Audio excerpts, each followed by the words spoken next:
1996, Eric, you've gotten painted in a negative light over the last several years about the whole Brian Pillman loose cannon situation. They kind of paint you to act like you didn't, or portray that you didn't really know what was going on or what the deal was.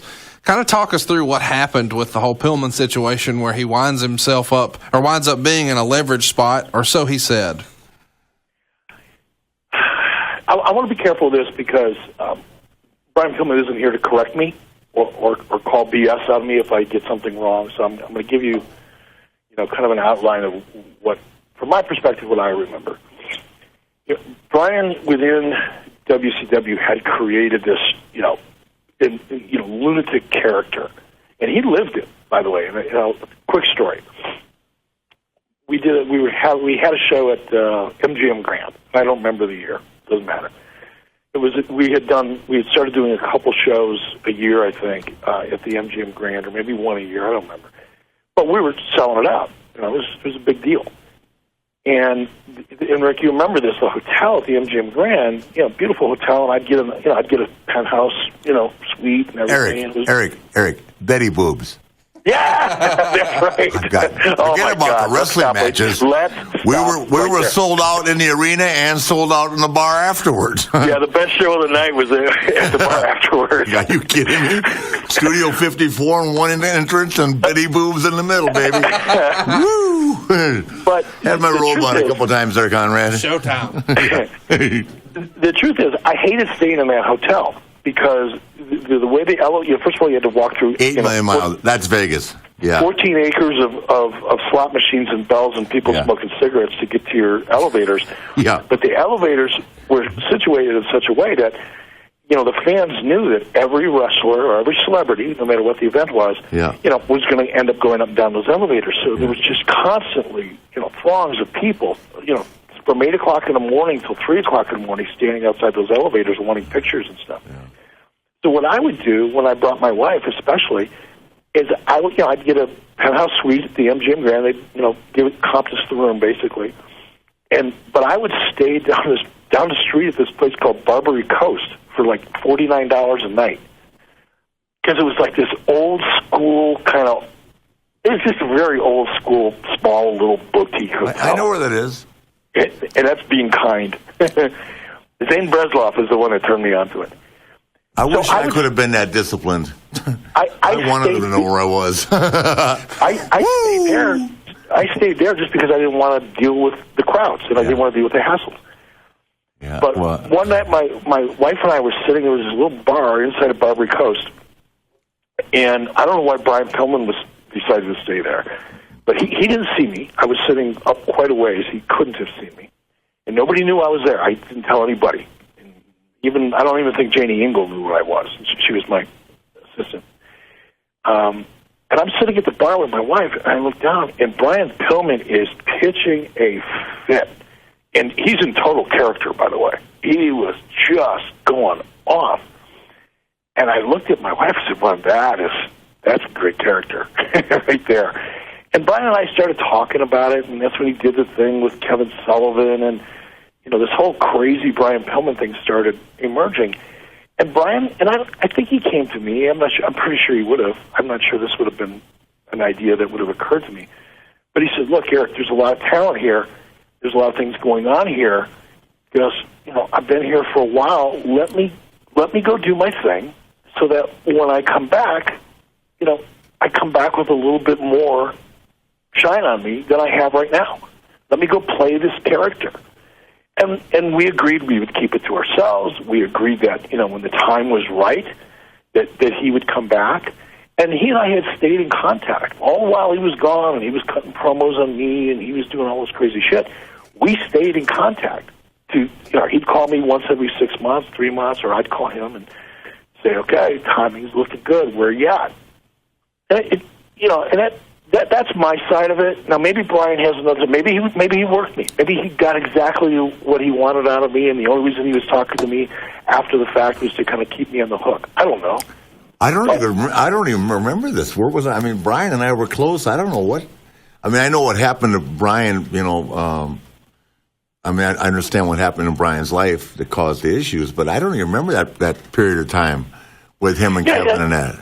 Yeah, I think, and I'm not sure, Conrad, you probably remember, and I know wrestling fans have better memories than I do, but, he left WCW, and I think he went to ECW, and That's then right. ultimately off to WWE. Okay, I knew that. I thought, man, he didn't go to WWE or anything. He did after, yeah. Afterwards, and yeah. So Pillman's version was that he got Bischoff to send him a release so it would look legit, and then he used the release to get a new deal from WWE and leveraged himself for more money there and got a better deal. But, you never know, and it's kind of one of those things, like Eric said, where since Brian's not here to defend himself, it's a little unique to talk about. You know what? And that's what I want to say. It could have been exactly the way Brian said. Maybe that was his master plan all along, and he out-negotiated me and outsmarted me. And if there was, so be it. I still think the world of Brian, and his memory, and it doesn't affect anything. So yeah, well, there's an example. There's an example of a kid that, Miami, Ohio. I was an All-American in college, right? Goes to the Cincinnati Bengals as an undersized linebacker, made the team, I guess, for 2 years? Right. And then, he came into WCW. I don't think you were there yet. Were you there yet, Eric, when you first came in? No, he was there. He was there when I got there. Yeah, he was just this virgin kid. Just the nicest guy in the world. But, all the football in the world does not bring you into the wrestling world if you haven't lived in it. Does that make sense? Right. And, the controls, not that the NFL is by any means under control right now. If you watch ESPN, they have their own issues. But, it wasn't scrutinized like it is now, as we all are. Our business is totally different. The WWE, when they go to Europe now, Eric, they have, and you've been on European tours with me over there, right? Yep. They have the quiet bus and the loud bus. Oh, really? Yeah. I wonder what bus they'd put me on. They won't even take me over there anymore. They won't let me go out of the country. The quiet bus and the loud bus. Okay. There's a quiet bus, there's a loud bus, and there's the Ric Flair Volvo. Exactly. Yeah. And if Shawn Michaels says to me one more time, when are you going to grow up? I cracked him. By the time we got out for a week, he was drinking Coors Light. He's watching 48. I'm going back to Vecino where he's got the not podcast, but the music thing. What was it called? Those things where you could put the speakers up and. Oh yeah. He had the iPod. The iPod, yeah. I was born in a burning ring of fire. Okay, Sean, you watch 48. I'm going back here with the kids. You ever gonna grow up? Nope. Not anytime soon. You got a plan for me? No, that was it. Brian he came in, these guys, and they have no clue what they're walking into when they get in our business. It's just strange.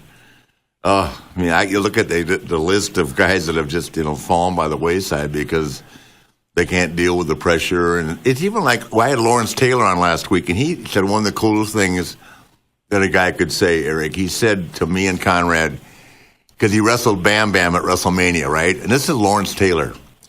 He goes, I got to tell you something. Walking out in front of 20,000 people by myself into a ring was a bigger rush for me, with just me. No football helmet, just me in a ring with a wrestler. He said, one-on-one. One-on-one. He said it's a different animal. People don't get it. They're wearing their football helmets. Brady ran out with his other team. It's a team sport and all that. Wrestling, we have tag team wrestling, but you're going out there and sometimes in front of 80,000 people, you got to pull it off, man. Yeah. There's nobody else that you can blame it on, right?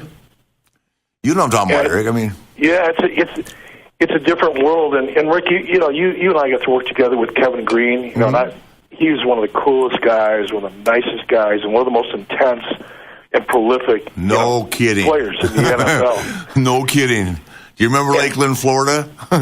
You came and got me. Yeah. He goes. Because Scott Hall was revving him up, right? We were in Lakeland getting ready for TV, and Scott Hall was revving him up, and he grabs me by the neck and throws me in the locker room, in the shower, and goes, is he screwing around with me, man? Tell him right now, I'll kill him. I said, Kevin, it's just him, it's just his sense of humor. It ain't funny to me. Okay. So I went and got Eric and said, Eric, please tell Scott that Green is running on go again, man. He runs on nitro fuel 24 hours a day, man. He was such a blast. But you look at the guys we brought in, Rick. Karl Malone. Dennis Rodman. I know. Controversial as that one. Kevin Green. Even Steve McMichael. Yeah. A lot of Charles Barkley. Thanks to your relationship with Charles Barkley. Yeah. We brought in so many athletes who had played at such a high level in their respective sports. And every one of them would agree with Lord